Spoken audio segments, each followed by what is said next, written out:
नमस्कार, मी सौ अनिता प्रभाकर जमदाडे, राहणार अरुणोदय सोसायटी, वसई स्टेला, वसई विरार महानगरपालिका. माझा आजचा आपल्याशी बोलण्याचा विषय आहे स्ट्रक्चरल ऑडिट आणि सिव्हिल नोटीस. मुद्दा असा आहे की नगरपालिकेचे काही कर्मचारी आमच्या अरुणोदय सोसायटीमध्ये दिनांक 23 मे 2025 रोजी आले.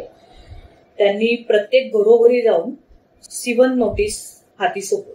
आमच्या सोसायटीमध्ये आहेत 5 building, A, B, C, D, E. त्या प्रत्येक बिल्डिंग मध्ये आहेत 2 विंग, म्हणजे टोटल पाहायला गेलं तर 10 विंग्स आहेत. अशा 10 विंग्स मध्ये जाऊन त्यांनी प्रत्येक घरोघरी जाऊन हे सुपूर्द केलं. फोटो काढले गेले, सही घेतली गेली प्रत्येकाची आणि हे रिपोर्ट आमच्याकडे दिले गेले. आता या रिपोर्टमध्ये काय म्हटलंय तर तुम्ही 7 दिवसांच्या आतमध्ये तुमचं घर खाली करून जायचंय, कारण तुमचं सिव्हिल रिपोर्ट मध्ये आलंय की तुमची बिल्डिंग अतिशय धोकादायक आहे. आता मेंबर लोकांमध्ये म्हणजे सभासदांमध्ये अतिशय म्हणजे असं भीतीचं वातावरण पसरलं की प्रकार काय आहे नक्की. तर आम्ही याच्याबाबत विचारणा केली कोणाकडे, अनइलेक्टेड व्यवस्थापकीय समिती आमची अरुणोदय सोसायटीची. तर यांना विचारणा केली गेली तेव्हा यांनी काय सांगितलं, आम्हाला याच्याबद्दल काहीही कल्पना नाही. आम्ही याच्याबद्दल माहिती गोळा करतो कुठून, नगरपालिकेकडून, आणि तशी माहिती मिळेल तशी आम्ही आपल्याबरोबर शेअर करतो.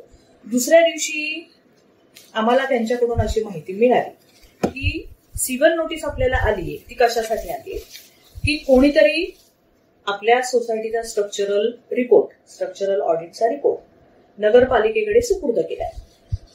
त्याच्यामध्ये आपली कॅटेगरी आली आहे सिव्हिल, म्हणजे अति धोकादायक, म्हणून ती आपल्याकडे सिव्हिल नोटीस आपल्याकडे लागलेली आहे. आता कोणीतरी म्हणजे कोणी, समिती तर पूर्णपणे याच्यातून अंग काढून घेते की आमचा याच्याशी काही संबंध नाही, आम्ही हे काही केलेलंच नाहीये. मग आता माहिती कशी मिळवायची. तर आमच्यातील एक सभासद श्रीमती मधुरा पगार यांनी RTI फाईल केलं आणि नगरपालिकेकडून ही माहिती मिळाली. आता त्या माहितीमध्ये काय होतं, ज्या व्यक्तीने तो स्ट्रक्चरल ऑडिट केलं त्याचा नंबर आणि ईमेल त्याच्यावरती कॉन्टॅक्ट केलं. त्याचं नाव आहे मिस्टर अभिजित S. वसावे, आराध्य असोसिएट. त्यांनी तर कबूल केलं की आम्हाला सोसायटीनेच बोलवलंय, पण सोसायटी तर मान्य करत नाही, कमिटी तर मान्य करत नाही. याच्या अगोदर काय झालेलं, 2023 मध्ये आमच्या सोसायटीने स्ट्रक्चरल ऑडिट केलं होतं आणि त्या स्ट्रक्चरल ऑडिटचा जो रिपोर्ट होता तो आला होता C2 कॅटेगरी. C2 कॅटेगरी म्हणजे काय, तुम्ही तुमची सोसायटी रिपेअर करून, इमारत रिपेअर करून तुम्ही राहू शकता, वापरू शकता. तर तो स्ट्रक्चरल रिपोर्ट आम्हाला काही कल्पना नाही काय झालं ते.